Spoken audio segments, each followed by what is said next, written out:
Hello, I am Mohamed Mbouch and welcome to the Viewpoint. The Organization of Islamic Cooperation holds an Islamic Summit conference once every 3 years. The Gambia should have hosted the 14th session last year, 2019, but because of our ill-preparedness, we were granted a deferral until 2022.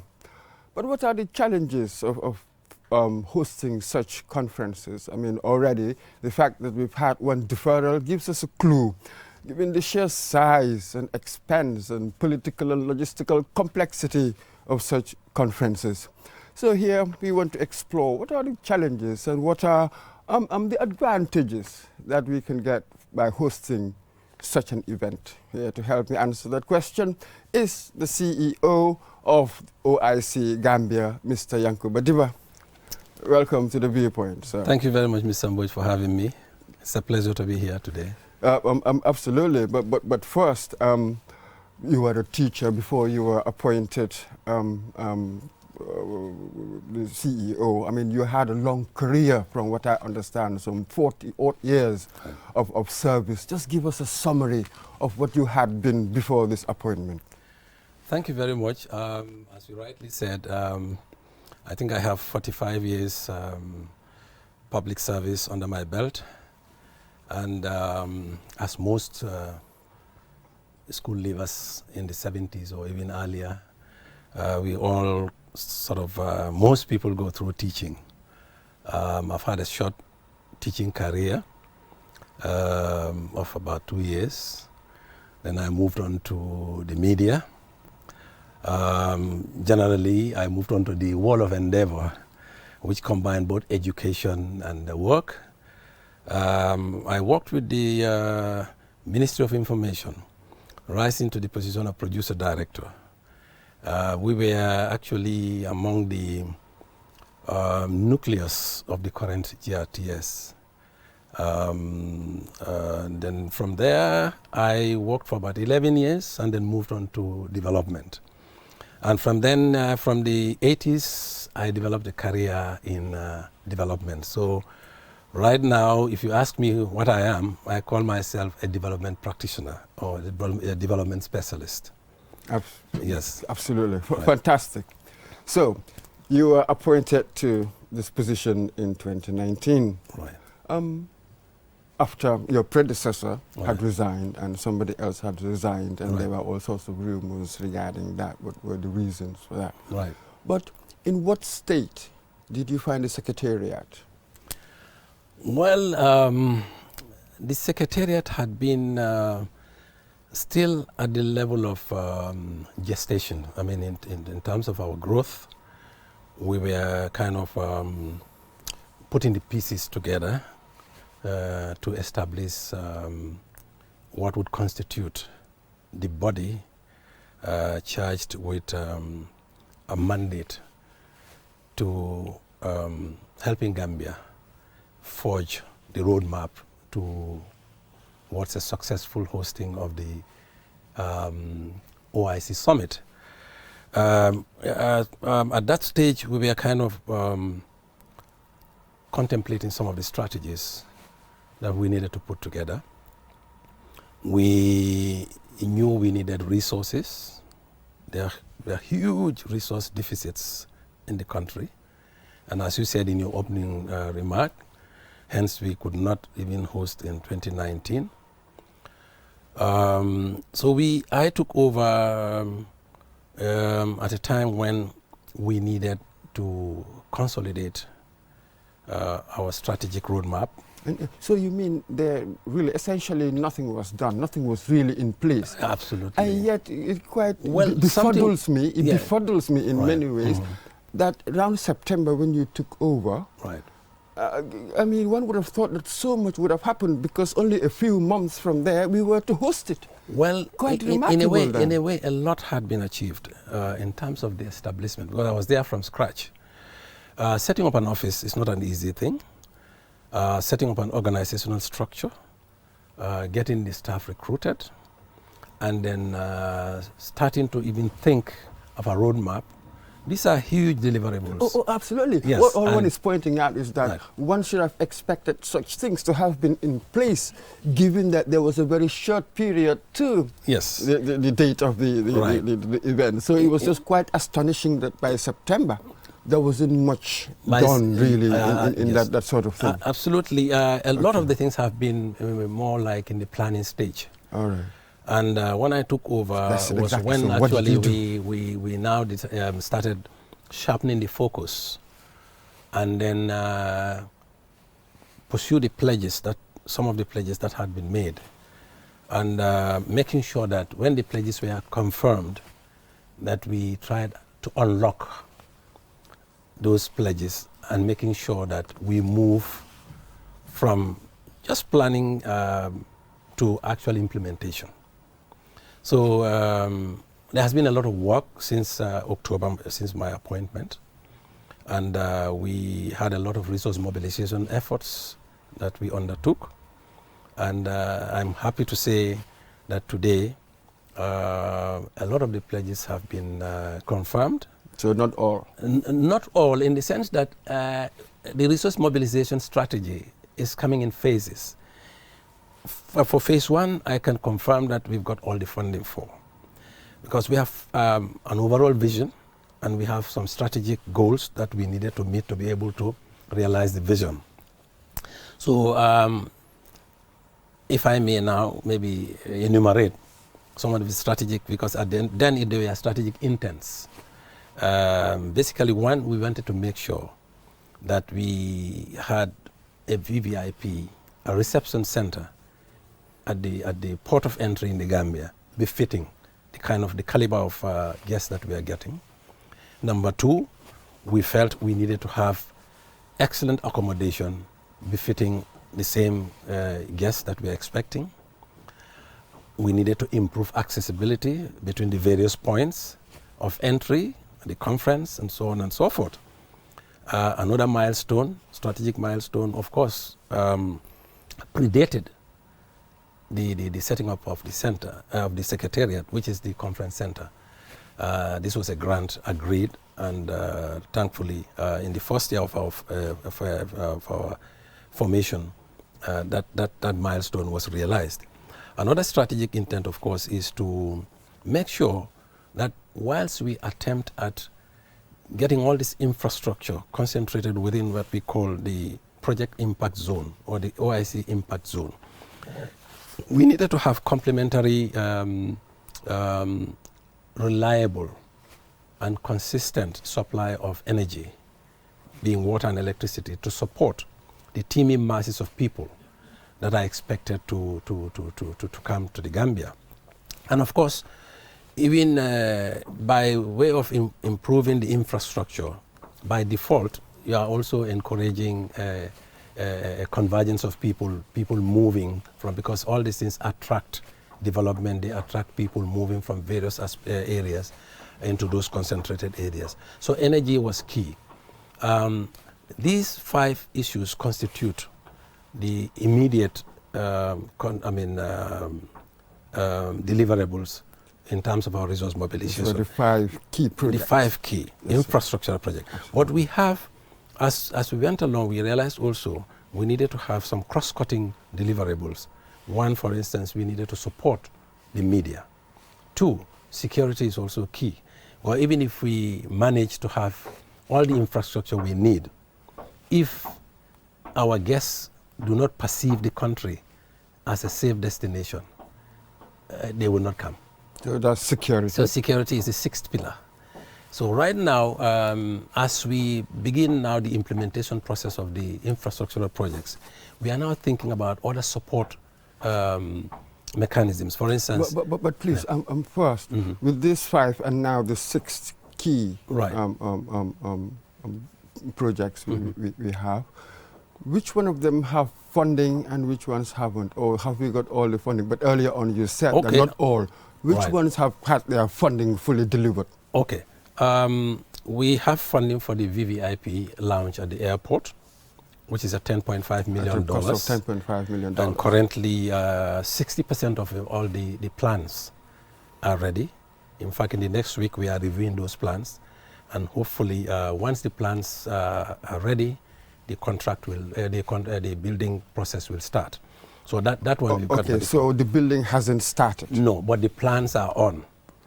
Yes, but absolutely. Yes, absolutely. because we are actually building a totally new VVIP. We are knocking down the current presidential, how do they call it, presidential lounge, and building an ultra-modern one, which requires a lot of planning and making sure that it's fit for purpose. So, as you know, all our projects go through 2 stages. Stage 1 is actually the consultancy stage, which deals with the design and the supervision aspect. Stage 2 is always the actual contracting stage, which deals with the if you like, the building, the construction, and so on and so forth. So the VVIP is at that stage now, at the planning stage. But as I said, the plans for the actual building. So when would action begin? It should begin, I think the consultancy phase should end after 4 months. Well, we have already done 2 months.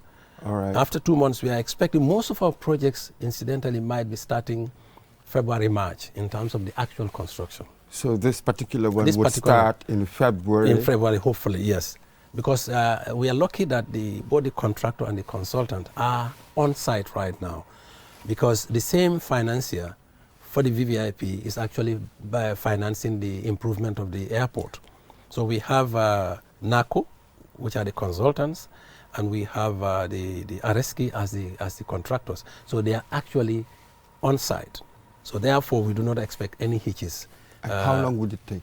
It will take 12 months to build the VVIP. It will take 12 months to build that one. Yes. Then the next project is actually the conference center I told you about. That was a grant of $50 million from the Chinese government, which has already been completed. The third one... yes, and we also understand that you said, you gave a statement saying that I think the conference center is now open for kind of commercial hire. Absolutely, absolutely. How is it doing there? We are test running it. And have you had any hires? Any of course, in fact, coming? we are overwhelmed by the demand. And this is giving us... Government or private? Government, private, NGOs, everybody is coming. International yet? Of course. The EU, the World Bank. In fact, I think the maiden conference was one supported by, I think it was the board meeting of the African Development Bank, which was done virtually. But right now we are taking on both virtual and, of course, face-to-face meetings. Well, can you tell us how much money it has made so far? We actually open our doors to the public. So busy, yes. You know, it's a couple of millions. So, but of course, you know, we do not have all the facilities in. So most of the services we outsource. For instance, right now, because the philosophy behind the Secretariat is that we really want to improve local capacity, local content in whatever we are doing. So currently, most of the catering services are offered by the Gambia Hotel and Train Hospitality Institute. We have not opened out because right now, government is also working on a strategy to make sure we franchise the center to a public, to a private company that will run it for profit. So we are kind of now test running it, ensuring that the place, because after the inauguration, the place was just lying there, gathering dust and so on, and we didn't want that to happen. So we wanted to really test run it and see what the problems are, where we can improve. Just before I came here, we had a very fruitful meeting with the GRTS. We are meeting the GAMTEL team, so we're trying to see how best we can begin to accommodate your fraternity in terms of actually hosting the media. So you mean give it to a private company to run it? Yes, that's what. But because the government owns 100% of the equity, it will have to happen with, of course, government collaboration. And but whatever money it makes, it's plowed back into the Secretariat. Absolutely, because it's all part of our vision of creating, using the OIC as a pedestal for launching the Gambia into another level where it becomes a conference destination. That's the vision at the Secretariat. That's the overall vision we have. And we feel this is one of the vehicles that will help us arrive at that goal. Okay, so that one complete. Right. The next The next one is the enhancing. We call it enhancing water and electricity. Our plan is really to change the overhead cables of NAWEC, improve their transmission capacity. Has work begun? Yes. The contracts for the consultancies have been signed. We have a 32.5 million. I think 20 million is for water, and electricity is 15 million. We want to sink, we are assisting NAWEC to sink more boreholes and a new water treatment plant, and with the capacity to be able to supply adequately all the communities around this particular area. But how much work has been done so far? For instance, how many boreholes? I think we have 15 boreholes in the plan to sink. In the plan? 15 new. Yeah, the money is available. Absolutely. The Viewpoint with us here, we're a bit harsh. If No, I can say that. We are like judgment by action. I know, but we understand the plans, but again, the action. Yeah. When the action is already. begin? The action has already started. It already because started. even the mobilization of the necessary resources is where everything begins. Gambia didn't have a single butut, so going and getting the resources is action big enough. From the resources, unlocking the resources, there are compliance issues. Okay, then I'll ask you There are this. compliance issues, there are procurement. You know, whatever we are doing, our procurement standards are international. It's competition at the international level. So, like I told you, we go through stages. Stage one is always getting companies to compete in winning the consultancy. And once the consultancies are available, awarded, then they go through a design phase. And this involves a back and forth. And you need what is called a no objection from the financiers. For every stage of the implementation, you need a no objection. And they go through like an inception stage, the implementation stage, the final stage. And all our consultancies require that one, they do research, they design, they do pre-tender documents for us and tender documents. So the next level would be we go to tender. When we go to tender, it's open now for the contractors also to apply and come in. So so is that what you mean by, your bidding standards are international? They are what does it mean yes. to be international? Yes, indeed. And even with the bidding, we've heard from Gambian businesses, episode upon you do hear complaints that they never really get opportunities to bid. You have a lot of foreigners who are winning. Yes. You have a lot of foreigners who are winning these bids. And Gambian companies, perhaps inexperienced or perhaps for whatever reason, they are not quite aware winning of that. these bids. We are quite aware of this, if you like, capacity gaps within. And of course, those who provide, he who pays for the piper calls for the tune. Those who provide the finances say, go international. But we were able to negotiate with our financiers. That's an interesting acknowledgement. Absolutely. No. Of course, as the recipients also, and because it's a partnership, we were able to negotiate an understanding where we say, okay, we needed to create room for local companies also to be able to, because we have an objective, double objective. How much room? One. How much percent? No, it's not just a token. No, it's not. 3%. It's a token. It's not. If you allow me, I will explain how we cannot influence the process. But what we do is, we know in principle, every consultant or every contractor must have a partner, a local partner. That's a requirement. Okay? And when it comes to now the actual competition, but you haven't quantified any kind of proportion. That maybe 40% of it or it's whatever. difficult. So there is no such thing. No, we leave that to the contractors, both local and international. What we do is, for instance, for the Saudi-funded projects, they would say, okay, we provide 9 Saudi companies, you provide 9 Gambian companies, and they talk to each other. When they talk to each other, they decide how they prorate, each other's input and also each other's gain as far as the partnership is concerned. That's something the Secretariat or the government, we don't interfere in that. But our requirement is that local partners must, because there is a two-pronged objective. Objective one is that we really want the proceeds to sink into the local economy. But this is the key. This is the key. Absolutely. Two, we also insist that capacity must be built. Where you have Gambian competencies, utilize them and then bring in. And of course, this is found in our laws, even under the GIPA Act.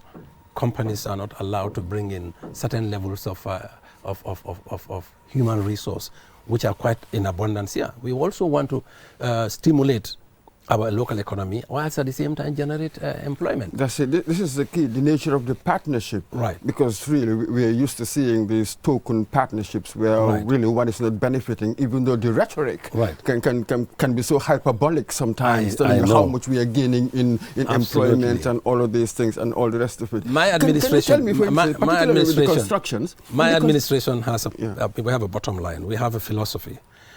And since I took over, since we took over, we are insisting on moving from rhetoric to reality. There's so much rhetoric. We all know about that. So how do we make sure we transform, to reality? And these are the practical issues that we are injecting into our project implementation. What did you do? Maybe everybody can learn. What actually did you do to move away from rhetoric to actual reality actions? Because it seems you're just planning so far. No. Planning, our plans are far advanced. When we took over, for nearly 3, 4, 5 months or 6 months, we never made any media appearance. Because we wanted to make sure we are solidly on the ground. We wanted to make sure that we had firmed the commitments that the donors made. We wanted to make sure the day we make our debut, the day we reach out to Gambians, we are able to show them tangible mileposts that we have achieved. And one such thing I told you is that we have been able to negotiate with our financiers that there must be local inputs in every joint ventures with Gambian companies. No company will qualify here from any of our projects if you do not have a local content. Yes, but one can just easily get somebody and give the person 2% and I qualify. No. So perhaps the threshold I do not want to. I want to shy away from that. But we are expecting at least if you have a minimum of 35%, and sometimes you can go beyond that. But that's only an expectation, not a condition. Yeah, but you can't apply a condition in this So case. here there cannot be a condition. No, but there lies the loophole. Well, I'm not sure if it is a loophole. But how would you know? Because you see, I mean, that's not one of your criteria. No, so absolutely. You wouldn't even look at but it. we are trying to influence it in a way. How? And this is, in a way, we are building capacities. Little by little, there are, for instance, if you look at the consultancy for the roads, you look at the consultancy for the electricity, there are Gambian companies there. In the next 2-3 years cycle of projects, they would be in a position to say, we've been able to execute or take part in XYZ projects. But this is what we are talking about. So it's a trajectory you build over time. This is exactly what we're talking about. Unless we give them that opportunity, they will never qualify. But this is exactly what we are talking about. Not that they're not participating, as you said. Yes, they are. But how significant is it? You build that gradually. The significance comes with your competence is not measured by the number of degree holders you have on that project. Absolutely not. It goes by outcomes. How much have you ever done? How much did you do over a certain period of time? If you are able to show that trajectory, I mean, because we go through an evaluation process, which is rigorous. Absolutely. And as I said, these are world-class standards. Absolutely. And we're building it over time. Absolutely. But that again, that acknowledges that right now the participation is quite minimal. Well, admittedly, through no fault of ours, but at least the realization, the problem, you start solving the problem by realizing what the problem is. And then, of course, being committed to do something about that is enough milestone, is enough progress that we can say, well, at least we have achieved something. That's it. So earlier on, you touched on the NAWEC element of it, the water supply and electricity. So what would we hope to see at the end of it? At the end of this, I can fairly say that there will be uninterrupted supply of electricity, because one thing I know regionally, is it regional? No, because this thing pervades just the conference area. The conference area. Because this affects parts of Greater Banjul, and of course West Coast region. And the issue is that it's important that people realize, I understand from my work with NAWEC, that there's a lot of power that they generate, but a lot of it also is lost during transmission. This is what we want to improve on. making sure that all the overhead cables are changed, the transformers are changed, making sure, you see now, I think they're already working on certain pipelines, new pipelines. You need new water treatment centers, you need more boreholes, you need more pumping capacity to be able to reach out to all corners of this particular area. And this is what we are helping NAWEC to achieve. So that is so. And it's $32 million we have raised for them, yes, which is a grant, yeah. Yes, and there again, what's the time frame? Is there a timeline? When should we expect to see this? Yes, apparently the consultancy agreements have all been signed. Initial meetings have taken place. The consultants are at work. Their work will take between 4 to 5 months. After that, you see, the consultancy really, it kind of overlaps with the construction. So because you mean those who design are the same people who are going to supervise, so that they see the outcomes that they have planned. Yes, but when they design, they have to invite contractors. When we tell you consultant, the consultancy stage is 7 months. It doesn't mean nothing else will happen before 7 months. That means by the end of 3-4 months, the design would have been completed. They would have prepared the tender documents. We would have gone to tender, and the construction stage would have, then it overlaps with the supervision. So all the tendering has been done? No, not yet. It comes always at the end of the consultancy stage. And in terms of the road network. And it will take altogether, you said 7 months? No, yes, for the NAWEC, yes. For the NAWEC one? Yes. Before the work begins, is that? No. What I'm saying, part of that, the time frame I'm giving you, covers the supervision. Because you see, the thing is, those who design, we actually build in their contracts for them to supervise. For instance, let me give you an example of the 50-kilometer road network. The 50-kilometer road network has been given to 2 companies, a Saudi government company and a Gambian company. They have done the designs. We've got the preliminary designs. Tomorrow is Wednesday. On the 9th, we'll be getting the final designs, the complete preliminary set of designs, and all the research that have been done. By the end of this December, we are getting the complete set of designs, including the pre-tender and tender documents. So we are going to tender by the last week of this month to the first week of January. By February, we are starting the evaluation of the tenders. Okay? And by March, we expect for work to begin. That's when you see the bulldozers, the tractors, and everything on the ground. And that's the 50-kilometer, 20 urban roads. Yes. So absolutely. Yeah. The next big project is the Battle Harding Highway. Of course, we secured the $50 million for the 50-kilometer road. That one is on. So for the Battle Harding, that as well, you've got the funding. We've got the funding for the Battle Harding Highway, which is a 22-kilometer stretch from Yundum, about the airport junction there, all the way to Sting Corner. That's, you know, I don't need to emphasize the importance of that road. But before I go into that, let me explain that the 50-kilometer is strategically to decongest the Battle Harding Highway. So we have made, in fact, unprecedented progress with regards to the Battle Harding.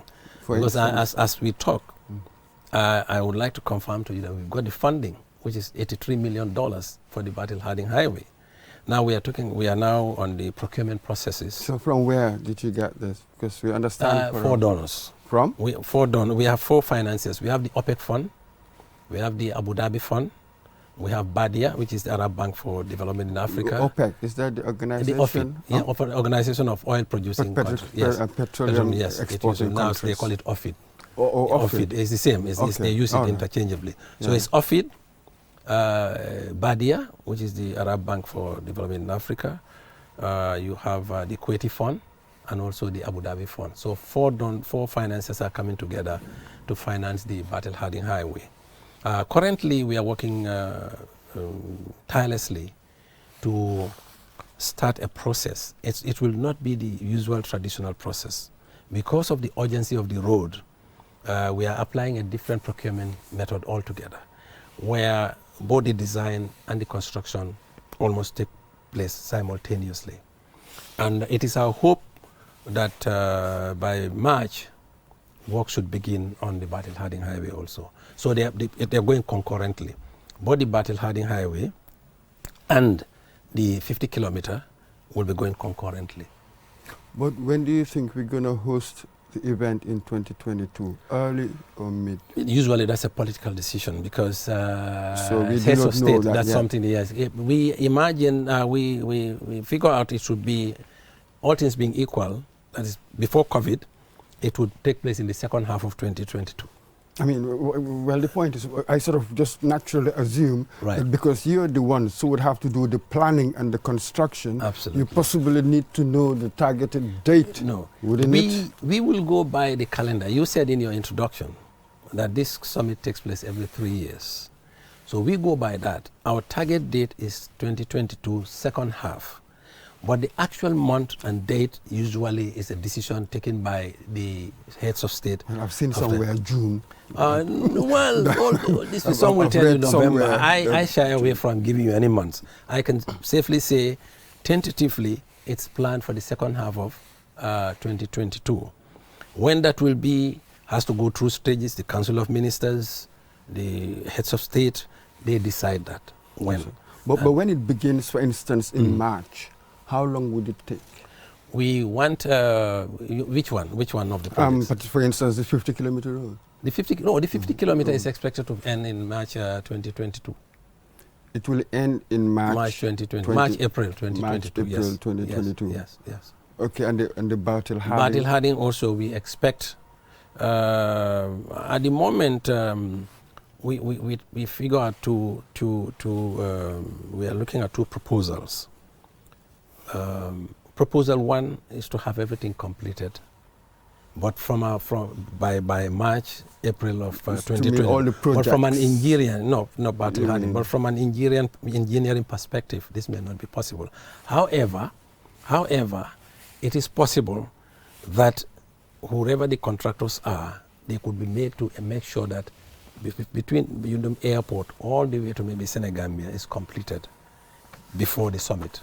But the timeline would be part of the contract, surely. Of course, yes. Of course. These are things you agree. Yeah. This is why I'm saying it is in the planning stage. This is a specialized procurement system, procurement procedure we are on, and we do not know yet. But this is our wish that, I'm just giving you from an engineering perspective, what the specialists are telling us, the technicians are telling us, is that it's not possible to build a dual carriage highway from now against March of 2022. Okay? So there's a technical reason why you cannot begin. Yes. But then the work is expected to begin March of 2021. And then let me also add another important perspective into this. For the 50-kilometer road, we are hopeful that at the end of the day, in order for us to achieve our target date, we want to make sure the job is divided into two lots. Two sets of companies will be given the contract so that they'll be running concurrently and they'll be working, if you like, overtime. So that would quicken. That would quicken the delivery of the roads. The whole yes, delivery. Absolutely. But of course, wonderful that we're going to have all these new roads. But there's been some controversies because of how to demolish certain people's property. Yeah. So what's been going on there? The well, compensations? This is why I'm telling you that from an ordinary perspective, man's perspective, all they see is the actual thing on the ground. I represent the ordinary man here. You are playing the devil's advocate, and so you are not. However, these are all the things that go on the background. Studies have been carried out. Who have encroached on the right of way. Because there are standard guidelines, there are technical guidelines which guide the development of the roads. There are properties that have encroached. We have to identify those properties. We have to identify, in the event that there would be some kind of compensation for knocking them down, we have to make the necessary preparation for the decisions to be made by our superiors. So no compensations yet? No, not yet. No discussions. Have you been discussing with the people affected? Well, we know that, I mean, properties have been marked. The next level would be a team is going out to establish those who have actually acquired the properties and have legal documents to show, and those who have not. There are people who have encroached. Those are not our problem. There's no denying that. Yes. But before you started the demolition, did you meet them? No, the demolition hasn't started. It hasn't. Nothing has started. No, it hasn't started. Then what we've we had one or two reports regarding that. We know currently, in fact, the design, as I said, the designs will be ready by the end of December. This is where we will have something tangible, technically studied, and then confirmed. This is what we will now use to identify the right of way, and anything else outside that, we will gather that information, and it's a political decision from there. That is beyond us. But you would involve them in the decision making? Of course. I mean, but you haven't done so yet? No. It's a process, like I said. You gather the information, because we need to actually clear these things at various levels, legal, at the physical planning level, at the local government level, and so on and so forth. Once we have all the information necessary, this is where now we will solicit the advice and the decision of the policymakers. In this case, my board and the cabinet would have to decide, and then the work continues. Absolutely. We're coming towards the end. You are absolutely hopeful that everything will be ready. Indeed. Even though you've sort of also considered that a lot of things are still being planned. Yes, I didn't talk about the hotel. Yes, there is even the hotel. Yes, you're absolutely hotel. correct. It's just that There's time never really allows us to exhaust. Yes, we've also identified a concessionaire, and we hope before the end of this year we will sign the concession agreement leading to the construction of the 5-star hotel, which is $100 million project. And that will start when? As soon as the event, if we can secure the agreement before the end of this month, we are hopeful that the stone laying ceremony could take place in January. But you see your language there, if. Yes. Yeah, because if we can. Yeah. What might be a possible stumbling block? It's non-committal. There are a whole gamut of. It could take it next year. There are a whole gamut of issues, legal. So many things that come to play before I can actually. I don't want to sit on air and then start saying this will happen. I will tell you this will happen when I know everything. I told you about the fundings and so on, and I told you where we are. I can confirm that A, B, C, D aspects of our projects will begin in March. Oh, absolutely. You said, it's just that I represent the ordinary person here. I'm an ordinary person, and I'm just a very simple-minded person. You know, we know that 2022, that's really not far, from here, given what we need to do. So that is why, and already we've deferred one. So we understand, and we wouldn't be the first. So many countries have also done it in the past. Absolutely. But this is we are guided by the original deadline, and we are working feverishly to make sure we achieve all the things we should achieve before that. If there's an extension, that's more grease to our elbow. Absolutely. And of course, we have other aspects of our program also. We have the corporate social responsibility, which I have not talked about.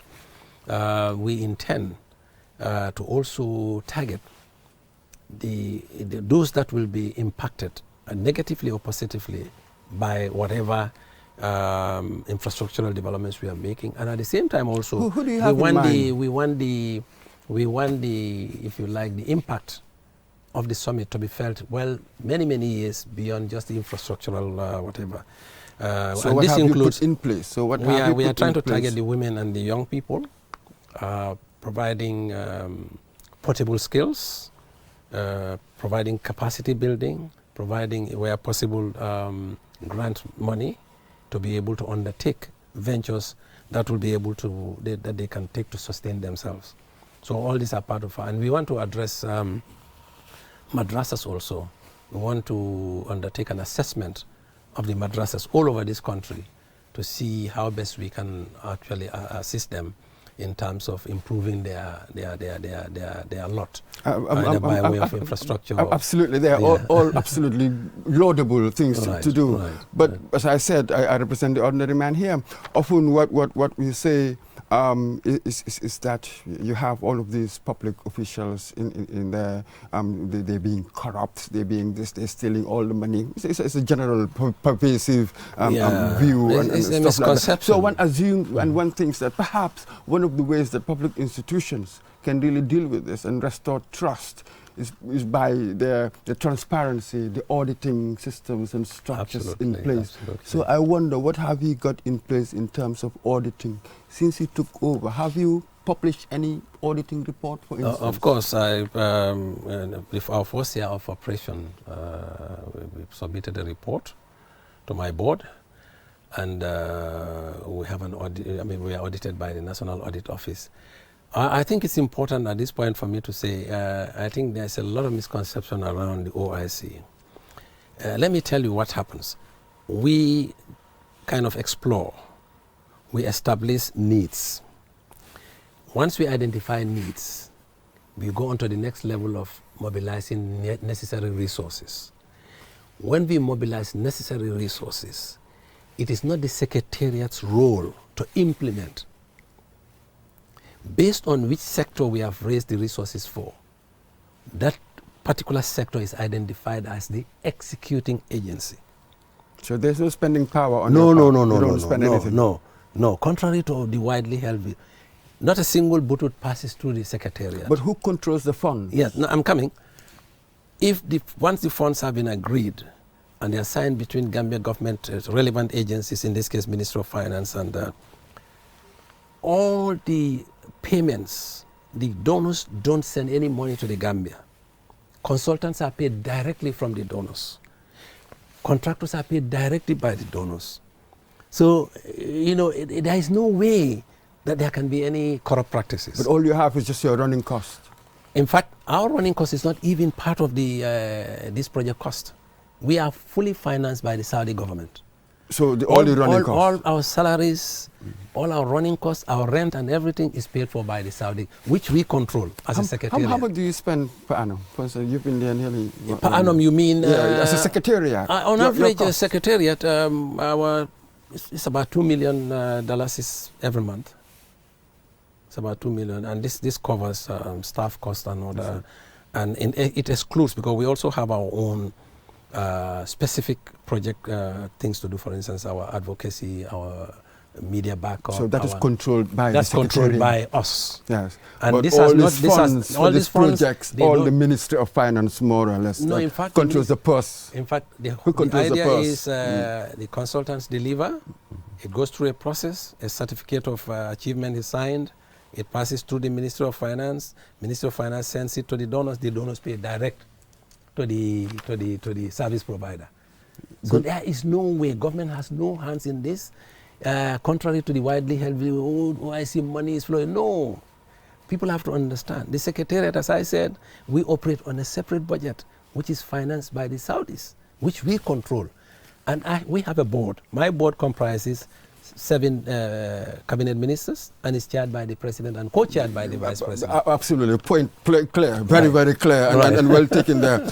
Finally, yes. With all these projects we have, some might say perhaps grandiose buildings. We're about to build a 5-star hotel, for instance. No, that's private money. Just a minute. Sadauda, Kairabai Jawara Conference Center, and all of these things. I mean, we've seen it around the world, particularly with the Olympics. You build wonderful, nice buildings for a particular event, but after the event now it becomes a white elephant. There's nothing. It's just taking money, but it's not bringing out anything else. So what about after the event? What are the things in plan? I told you that our thought process goes well beyond the conference. The vision is to transform Gambia into a conference destination. The nexus of projects that we have identified were deliberately chosen to enhance that outcome overall. For instance, the 5-star, it starts with a concept. Nobody will invest 100 million just for a 2-week activity. So this private investor was given a concept, and the concept is supposed to be a sustainable one. The way the hotel is designed is to ensure that it is used by all manners of people. From head of state, it's a bouquet of services, and it's going to cater for the taste of princes, kings, up to the ordinary man like myself on a workshop. Thank you very much there, Mr. Yankuba Debo. We hope that the ideas will yield the right outcomes. Thank you very much. Mr. Yankuba Debo, I'm the CEO of OIC Gambia. Thank you very much there, viewers, for watching the program. Until the next time, I am Mamadou Mbodj. Goodbye.